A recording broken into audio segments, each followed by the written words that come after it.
بسم اللہ الرحمن الرحیم۔ حضرت لوط علیہ السلام ابراہیم علیہ السلام کے بھائی کے بیٹے تھے۔ ان کے والد کا نام ہاران تھا۔ حضرت لوط علیہ السلام کا بچپن حضرت ابراہیم علیہ السلام کے زیر سایہ گزرا اور ان کی نشو و نما حضرت ابراہیم علیہ السلام نے ہی کی۔ جب حضرت ابراہیم علیہ السلام مصر میں تھے تو اس وقت بھی یہ ہم سفر تھے۔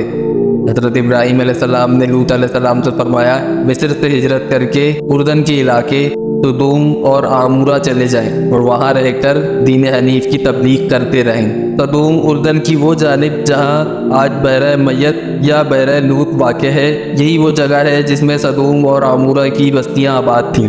لوط علیہ السلام نے جب سدوم میں آ کر قیام کیا تو دیکھا کہ یہاں کے باشندے فواحش اور بدکاری میں اس قدر مبتلا ہیں کہ الاوان الحفیظ، دنیا کی کوئی برائی ایسی نہیں تھی جو ان میں موجود نہ ہو اور کوئی خوبی ایسی نہیں تھی جو ان میں پائی جاتی ہو۔ دنیا کی سرکش اور بد اخلاق اقوام کے دوسرے عیوب و فواحش کے علاوہ یہ قوم ایک خبیث عمل کی معجت تھی، یعنی اپنی نفسانی خواہشات کو پورا کرنے کے لیے وہ عورتوں کی بجائے مرد اور کم عمر لڑکوں سے اختلاط کرتے تھے۔ دنیا کی قوموں میں اس عمل کا اس وقت تک قطعاً کوئی رواج نہ تھا۔ یہی بدبخت قوم ہے جس نے اس ناپاک عمل کی ایجاد۔ اس سے بھی زیادہ شرارت، خباثت اور بے حیائی کی بات یہ تھی کہ وہ اپنی اس بدکاری کو عیب نہیں سمجھتے تھے اور علل اعلان فخر کے ساتھ اس کو کرتے تھے، اپنی محفلوں میں، اپنی دعوتوں میں۔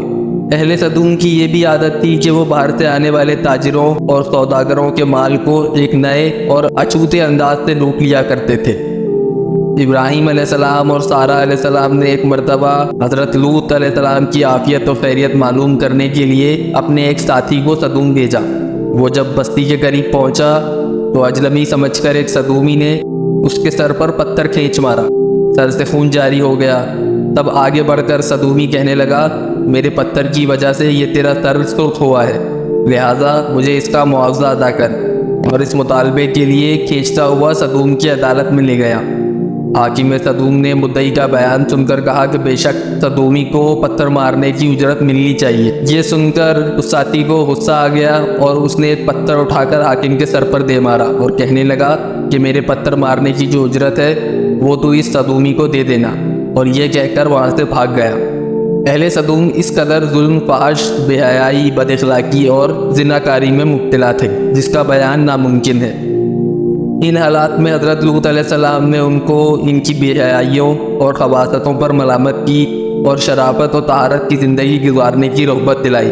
نرمی کے ساتھ اس نے اخلاق سے جس طریقے سے ممکن ہو سکا انہیں سمجھانے کی کوشش کی، نصیحت بھی کی اور پچھلی قوموں کی بدعمالیوں کے نتائج اور ان کے عذاب بتا کر عبرت بھی دلائی، مگر ان بدبختوں پر کوئی اثر نہ پڑا، بلکہ اس کا یہ الٹا اثر ہوا کہ کہنے لگے بے شک یہ پاک لوگ ہیں۔ وہ حضرت لوط علیہ السلام اور ان کے خاندان پر طنز کرتے اور ان کا ٹھٹا اڑاتے، یہ بڑے پاک باز لوگ ہیں، ان کا ہماری بستی میں کیا کام، ان کو یہاں سے نکالو وغیرہ وغیرہ۔ پھر ایک مرتبہ یوں ہوا کہ حضرت لوط علیہ السلام نے بھری محفل میں انہیں نصیحت کی اور فرمایا تم کو اتنا بھی احساس نہیں رہا کہ یہ سمجھ سکو کہ مردوں کے ساتھ بے حیائی کا تعلق، لوٹ مار اور اسی قسم کی بد اخلاقیاں بہت برے اعمال ہیں۔ تم یہ سب کچھ کرتے ہو اور بڑی محفلوں میں، مجلسوں میں کرتے ہو، اور شرمندہ ہونے کے بجائے بعد میں ان کا ذکر اس طرح سناتے ہو کہ گویا یہ کارنمائیاں ہیں جو تم نے انجام دیے ہیں۔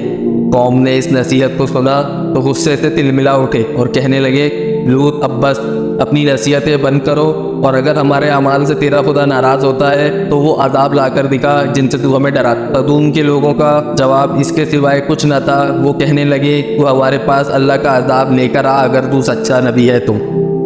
جب حضرت لوط علیہ السلام کی تمام کوششیں ناکام ہو گئیں اور اہل سدوم نے اپنی ضد برقرار رکھی کہ ہم تمہارے خدا کو نہیں مانتے، اور اگر تمہارا خدا ہے تو ہم پر عذاب لا کر دکھاؤ، تب اللہ نے حضرت لوط علیہ السلام کی طرف اپنے فرشتے بھیجے۔ وہ حضرت لوط علیہ السلام کے ہاں مہمان ہوئے۔ انہیں دیکھ کر حضرت لوط علیہ السلام پریشان ہو گئے، کیونکہ وہ فرشتے بظاہر انسانی شکل میں اور خوبصورت نوجوان لڑکوں کے روپ میں تھے۔